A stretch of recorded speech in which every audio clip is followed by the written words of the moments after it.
साथियों, भारत की हमेशा से बड़ी ताकत रही है। मुश्किल समय, कितना ही कठिन समय क्यों ना आए, मुश्किल के समय हमारा देश एकजुट होकर खड़ा होता है। बीते कुछ समय से आप देख रहे हैं, दुनिया के कई देश युद्ध, अशांति और अस्थिरता से घिरे हैं। वेस्ट एशिया में जो हालत बनी हुई है, उनका असर पूरी दुनिया पर है। ऊर्जा जरूरतों की, डीजल, पेट्रोल और गैस की दिक्कत पूरी दुनिया में बढ़ गई है। ऐसे संकट में भी भारत ने हालातों को नियंत्रण में बनाए रखा है।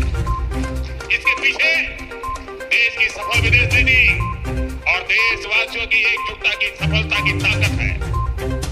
लेकिन भाइयों बहनों, दुर्भाग्य देखिए, हमारे देश में कुछ राजनीतिक दल वैश्विक संकट के दौर में भी राजनीतिक रोटियां सेकने के बाद नहीं आ गए। इसी सियासी षड्यंत्र में सबसे आगे को है तो कांग्रेस पार्टी है। आज जब देश को एकता और एकजुटता की जरूरत थी, कांग्रेस के नेता देश को बांटने में लगे थे। आज जब देश को भरोसे की जरूरत है, कांग्रेस भय और अफवाह फैलाने में लगी है। आज जब देश को संयम की जरूरत है, कांग्रेस लोगों को उकसाने में जुटी है। राजनीतिक युद्धों की तरह कांग्रेस इंतजार में है कि कब देश परेशानी बढ़े और उसके बहाने उनको सियासी फायदा मिले। भाइयों बहनों, आज दुनिया के छोटे से लेकर बड़े सुपर पावर देशों तक में डीजल पेट्रोल के दाम कहीं 10%, कहीं 20%, कहीं 25% बढ़े हैं। लेकिन भारत इसका असर देश की जनता को नहीं पड़ने दे रहा। कांग्रेस को सहन नहीं हो रहा, इसे वो लगातार अफवाहें फैला रही है ताकि देश में डर का माहौल बने और लोग पेट्रोल पंपों और गैस एजेंसियों पर लाइन लगाकर खड़े हो, अवस्था फैल जाए। उसे लेकर ये लोग दुष्प्रचार करें, ये इनकी मंशा है। साथियों, सत्ता से दूरी कांग्रेस पार्टी को खोखला कर देती।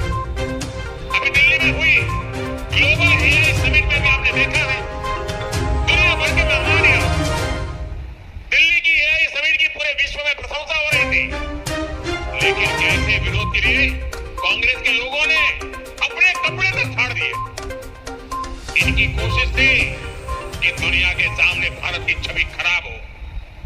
आज के हालात में भी कांग्रेस भारत में नफरत करने वाली विदेशी ताकतों की भाषा बोल रही है। हमें कांग्रेस के षड्यंत्र से सावधान रहना है।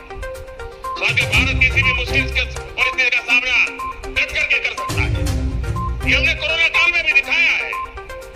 उसी तरह इस समय भी साथ रहने का है। हमें इस बात पर गर्व होना चाहिए, आज जब पूरी दुनिया केवल अपने बचाव में लगी है, भारत न केवल स्थिरता बनाए हुए है, बल्कि विकास के रास्ते पर भी हर दिन